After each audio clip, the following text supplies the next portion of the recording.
Pinag-uusapan natin yung 26.7 billion na pondo po, no? Ito po, sabi ni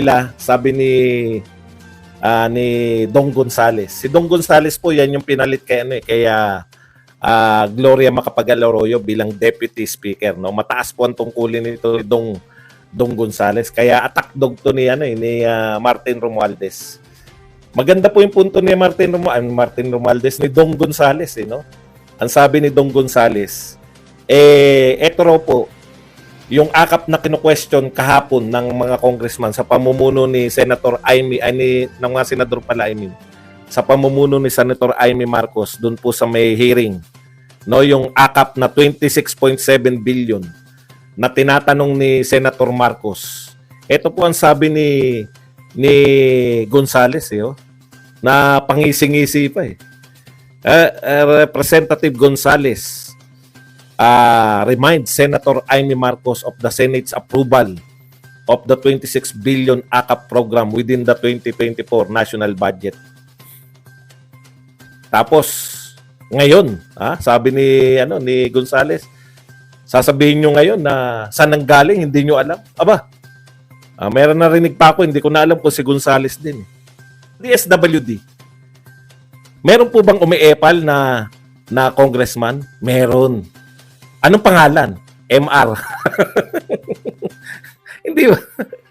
Bibigyan ko kayo ng halimbawa. Baka sabihin nyo, niloloko mo naman kami ba doon? Meron ba talaga? Pag tinype nyo po sa Congressman DSWD project, makikita nyo po . So ito po, malinaw na ito po ay mga budget po to ng DSWD yung pinag-uusapan natin. Pero ang tanong, sino po namimigay? Ayan. So itong mga to ay pinamimigay. Yung DSWD project, hindi po DSWD lang yung namimigay. Yan po ay pinagmamalaki bilang proyekto ni MR. Ito po katunayan. Maski po yung AKAP, ito po yung AKAP. Balita na pala yan noong December 13. Sabi po rito, workers who are considered near poor, sa Inquirer po ito lumabas, with monthly salary of 23,000 or less will get one-time 5,000 financial aid under the ayuda sa kapuskita according to Ako Party List Elizalde ko. Yan, si ko pa pala. No? After the bicameral, etc., etc. Under AKAP, the near poor who earned 23,000 or less would be given social aid. That's the new program of our administration of the House under Speaker Martin Romualdez. Sino po nagkiklaim na yan ay proyekto niya? Proyekto po ni Martin Romualdez. Ayan po sa press release. Tama po yan. Yan po ay budget ng DSWD. May AKAP. Inapprove po nila yan. Pero pagdating po sa mga press release, pagdating po sa pamimigay, kanino pong proyekto ang sinasabi? Ulitin ko. Under AKAP, the near poor who earn 23,000 or less would be given social aid. That's the new program of our administration, of the House under Speaker Martin Romualdez. So, ibig sabihin, etong lahat na ipamimigay na ayuda, ang lalabas po yan, proyekto yan ni Martin, kahit po yan ay napunta sa DSWD. Ngayon, yung DSWD kahapon na tinatanong, anong sabi niya? It is as foreign for us as you are. Sa madaling salita, hindi pa rin po namin alam kung paano po namin ipapatupad yan. Pero na press release na noong December pa lang na ito ay proyekto ni Martin. Yun po yung pagkakaiba. Wala pong kiniklaim si Pulong kung ano man yung pinatayo ng DPWH na yan ay proyekto ni Pulong. Bawal po sa mga Duterteng mang-angkin ng proyekto ng taong bayan. Samantalang si Martin, maliwanag na ipinakikare off lang nila sa DSWD, pero sa pamimigay na nakakatiyak tayo na nariyan lagi ang malaking MR. Minsan kasama pa yung Tingog Party List. Tama ba yun o hindi? Tama po yun. Kaya gamit na gamit po ni Martin yan. Mahirap lang patunayan yung sinasabi nila na directan link nitong AKAP na gagamitin to sa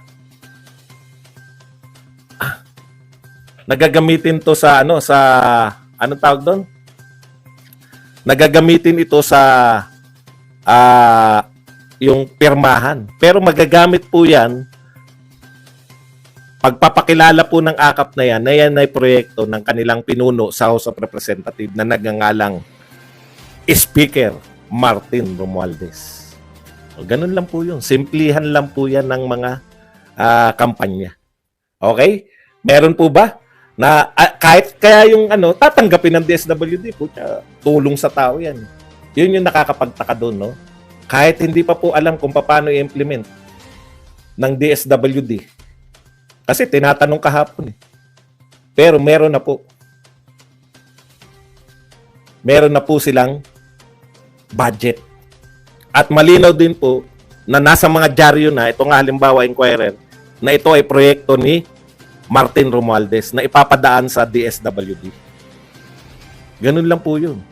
Hindi sila amin. Katulad ng sabi ni Gonzales ngayon, sole authority over these funds ay ang DSWD.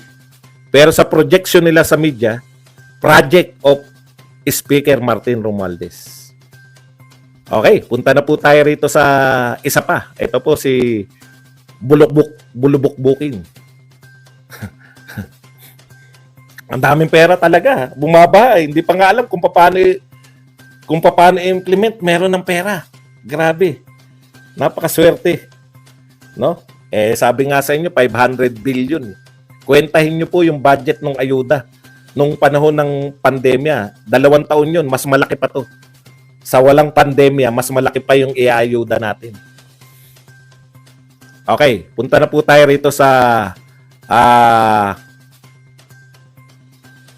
kay Tambi vlogger na si Bulubukbukin. Bulubukbukin Coach Jared. Ang sinasabi niya, duwag at ipokrito si Pangulong Duterte.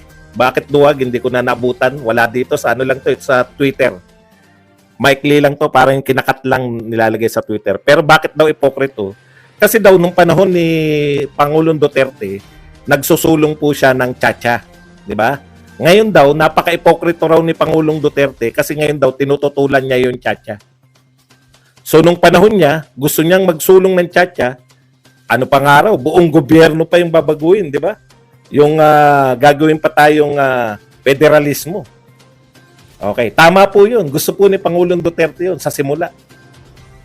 Pero tinitignan ko po yung timeline. Ito po balita ng June 26, 2019. Ni-research natin ng konti. PRRD won't insist on federalism but still wants tsa-tsa. Okay, ang katwiran dito ni Pangulong Duterte, if you do not want federalism, fine. So yung tao po, no? Ang pagkakaiba bukbok, hindi mo naiintindihan, hindi ipokrito yung Pangulo namin. Marunong siyang makinig sa mga tao.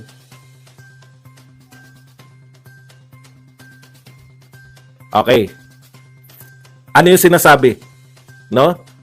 Si Pangulong Duterte ay nag-i-insist o naging ipokrito si Pangulong Duterte. Kasi tinatanggihan niya raw ngayon yung tsa-tsa, samantalang nung panahon niya raw, isinusulong niya yung tsa-tsa. Okay, ano po yung pagkakaiba? No? Si Pangulong Duterte po, marunong pong makinig sa mga tao. Yun po yung pagkakaiba eh. Ayaw ng mga tao na nung hindi pa naunawaan ng mga tao yung federalismo. Kaya hindi niya po in-insist.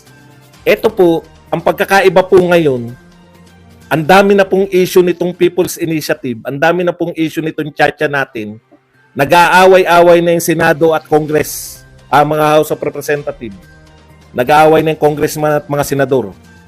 Nagbabalitaktakan na yung mga tao, mga vloggers, away-away na.